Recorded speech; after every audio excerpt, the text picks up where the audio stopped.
बहुत बहुत शुक्रिया महाराज जी हमारे साथ जुड़ने के लिए। महाकुंभ का ये रिपब्लिक भारत का महासम्मेलन है और सबसे पहली शुरुआत महाकुंभ को लेकर ही हम करेंगे, क्योंकि जो तस्वीरें इस वक्त हम यहाँ देख रहे हैं, अभी माननीय मुख्यमंत्री जी भी थे, तैयारियों को लेकर किस तरीके से अद्भुत जो दृश्य है वो हम सब देख पा रहे हैं। 144 सालों के बाद में ये दिन आया है, इसको लेकर क्या आपकी तैयारियां हैं और क्या इसको लेकर आप संदेश देना चाहेंगे महाकुंभ को लेकर खास तौर पर? सबसे पहले तो मैं भारत के यशस्वी, तपस्वी, ऊर्जावान प्रधानमंत्री जी और उन्हीं के साथ ही जिन्हें अभी हमने सुना, उत्तर प्रदेश को उत्तम प्रदेश बनाने वाले मेरे प्रिय, अभिन्न और आदरणीय कर्मयोगी योगी श्री आदित्यनाथ जी। मुझे लगता है कि कभी कभी समय उन सब को चुनता है जिसकी समय को आवश्यकता होती है, और ये भारत का सौभाग्य है कि वे दोनों इस समय में भारत का नेतृत्व कर रहे हैं। और जिस तरह से तैयारियां हो रही हैं जी, मैं पीछे भी था, उससे पूर्व भी था, अभी भी था। मैं तो 1975 के बाद से सारे कुंभ देख रहा हूँ। मैं दावे से कह सकता हूँ जिस तरह की तैयारियां हैं और जिस तरह की तैयारियों को देखकर लोगों के दिल तैयार हो रहे हैं। अभी अभी मैं हिमालय से आ रहा हूँ। हिमालय के एक बाबा 97 वर्ष जी, बोले वैसे मैं कहीं नहीं जाता हूँ, पर इस बार मेरा मन भी कुंभ में आने का है। एक बुढ़िया माता 95 वर्ष की मुझे बोली पता नहीं मैं जा पाऊंगी कि नहीं जा पाऊंगी, लेकिन मुझे ऐसा लगता है कि मेरी भी डुबकी लग जाती ना इस बार। मेरा तो अंतिम कुंभ है।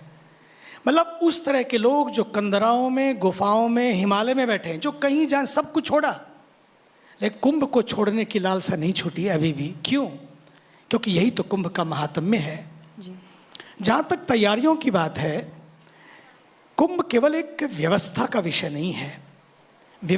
कुंभ तो एक आस्था का विषय है। जब आस्था और व्यवस्था दोनों मिलती हैं, वहीं पर भीतर का कुंभ जन्म लेता है। और मेरे लिए तो कुंभ, जहाँ तक मैं समझता हूँ, कुंभ एक, जब अभी हमारे आदरणीय योगी जी ने कहा कि देवर संग्राम की बात की जी, और मेरे को तो लगता है कि कुंभ केवल एक सागर मंथन की कथा नहीं, ये केवल सागर का मंथन नहीं बल्कि स्वयं का मंथन है, वही कुंभ है।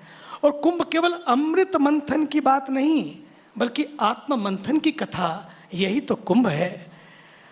और आज बस इस देश को वही कुंभ चाहिए जो अपने आत्म मंथन की ओर ले जा सके, स्वयं के मंथन की ओर ले जा सके।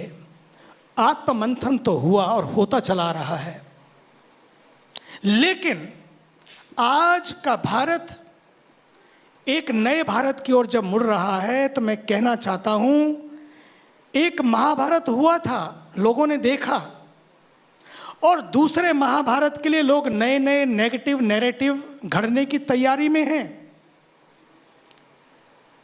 और मैं आपसे यह भी कहना चाहता हूं कि ये देश नेगेटिव नैरेटिव के बल पर नहीं, बल्कि ये देश पॉजिटिव, सकारात्मक नैरेटिव के बल पर खड़ा हुआ है जी। ये किसी ताकत और तलवारों के बल पर नहीं खड़ा गया इस देश को। ये देश संस्कृति और संस्कारों के बल पर खड़ा हुआ है। ये नारों के बल पर नहीं बल्कि संस्कारों और विचारों के बल पर। ये विचार बस इस महाकुंभ से आगे बढ़ेगा, जो राजनीति को भी दिशा देगा, जो समाज के हर उस व्यक्ति को दिशा देगा जो दिशाहीन हो चुका है, जो भूल चुका है और देख रहा है भारत को विदेशी चश्मे से। समय आया है अब भारत को भारत के चश्मे से देखने की आवश्यकता है। हमें अपनी ऐनक को बदलना होगा, हमें अपने एंगल को बदलना होगा, हमें अपने ट्रायंगल को बदलना होगा। तब आप भारत को उस भारत के रूप में देख सकेंगे जिस भारत के लिए एक फकीर इस देश का क्या चाहिए उसे, मैं तो जब वो प्रधानमंत्री नहीं थे, मुख्यमंत्री नहीं थे, उससे पहले वो एक साधक थे। वो ऋषिकेश में आए हैं, तपस्या किए, हिमालय में तपस्या किए, परमार्थ में रुके हैं। मैं जानता हूं उनको। वो एक ऐसा व्यक्ति है, ये इस देश का सौभाग्य। एक गीत आया था, कभी कभी मेरे दिल में ख्याल आता है। मैंने बचपन में सुना था जब मैं फकीर हुआ था, सड़कों पे भिक्षा मांगते हुए।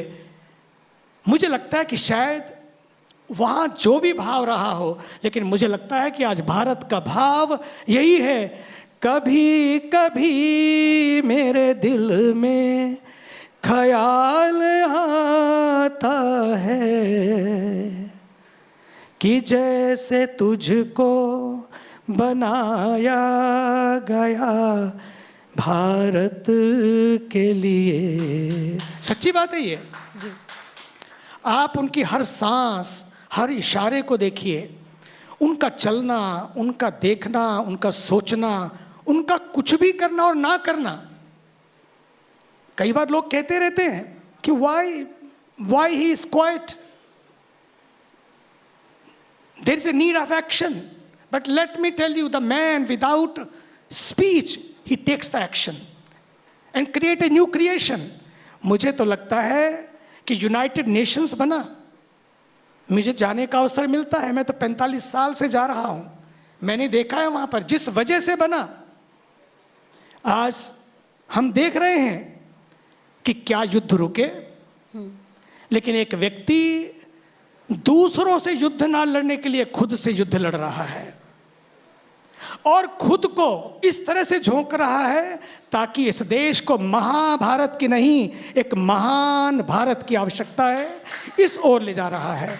और इस महान भारत की ये यात्रा इस महाकुंभ की यात्रा है, जहां सब मिलेंगे, जहां सब जुड़ेंगे, कोई भेद नहीं, कोई भाव नहीं, कोई छोटा नहीं, कोई बड़ा नहीं। एक डुबकी लगाने के लिए सब तरस रहे हैं। कौन सी है वो डुबकी? डुबकी केवल वो जल की डुबकी नहीं है, बल्कि मुझे तो लगता है ये डुबकी आज हर व्यक्ति को लगानी है और भीतर लगानी है कि मैं कहाँ खड़ा हूँ, what is happening to me, what is my contribution to this nation. The great nation has done so much for me, but what is my duty now? The time has come that we have to recognize this. We have to dedicate ourselves. We have to surrender ourselves. मेरा तन, मेरा धन, मेरा सांस, मेरा सब कुछ, मैं आपको बताना